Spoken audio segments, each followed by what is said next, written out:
Voilà, la zone humide, on la propose au troupeau et lui, il en dispose.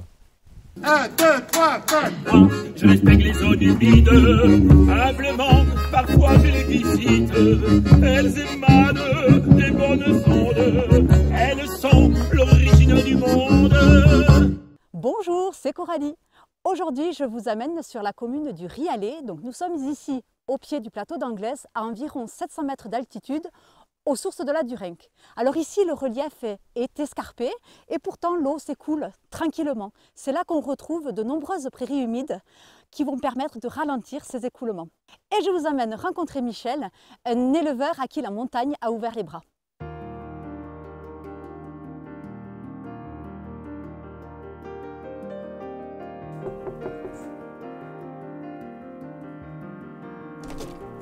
Salut! Salut Coralie.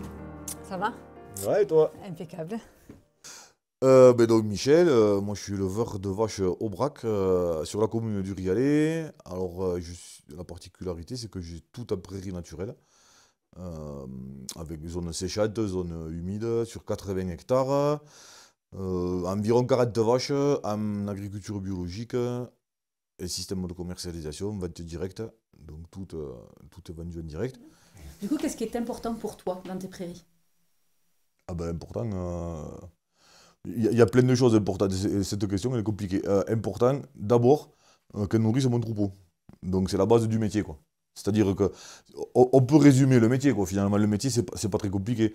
On a des prairies, pousse ce qui pousse dessus. Moi, mon métier, c'est de rendre ça, qui à la base n'est pas consommable par l'humain, à une matière consommable par l'humain. Donc en fait, moi, en résumé, les kilos d'herbe, je les transforme en kilos de viande, quoi. Pour ça, si je veux jamais amener de semences extérieures, en fait, il faut que mon troupeau s'adapte à ce que produisent mes prairies. Et pour que mon troupeau soit heureux de vivre là et s'épanouisse et produise des kilos de viande dans de bonnes conditions, eh ben, en fait, il leur faut une diversité prairiale énorme. Du coup, on va aller voir sur place ce que ça donne. Ah ben ouais, c'est quand même mieux qu'à l'intérieur.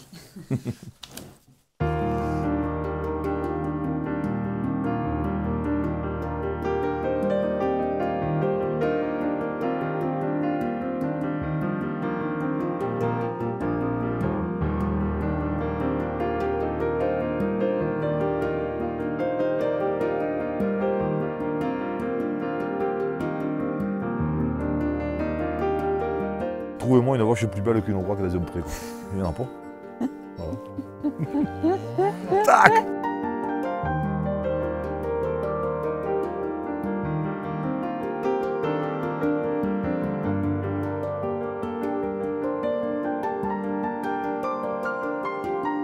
Donc du coup, là, on est sur la prairie humide du Castelès.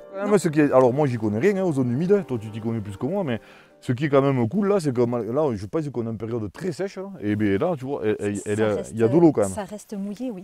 Ça, c'est plutôt bien. Alors qu'on penserait, vu qu'on perd en altitude, que ce soit un peu plus asséchant. Et finalement, non, l'eau se maintient, quoi. Du coup, quel intérêt elle a pour toi, cette zone humide?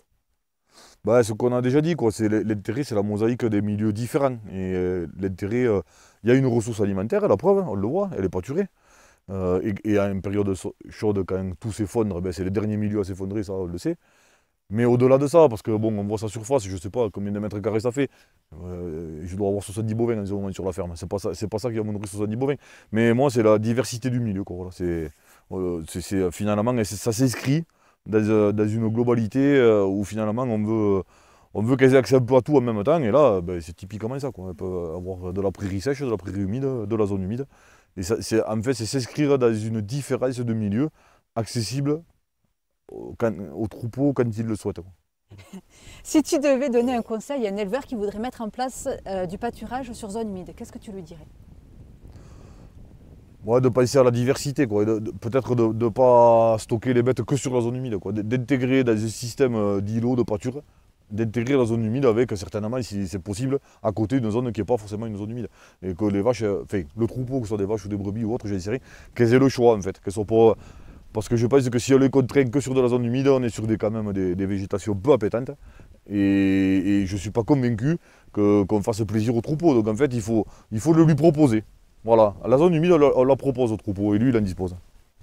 Merci Michel d'avoir partagé ton expérience et de nous avoir permis de prendre conscience de l'importance de ce triangle troupeau, éleveur, prairie, sans oublier nos zones humides. Bon, et puis moi je vous laisse et puis je vous dis à très bientôt pour de nouvelles aventures.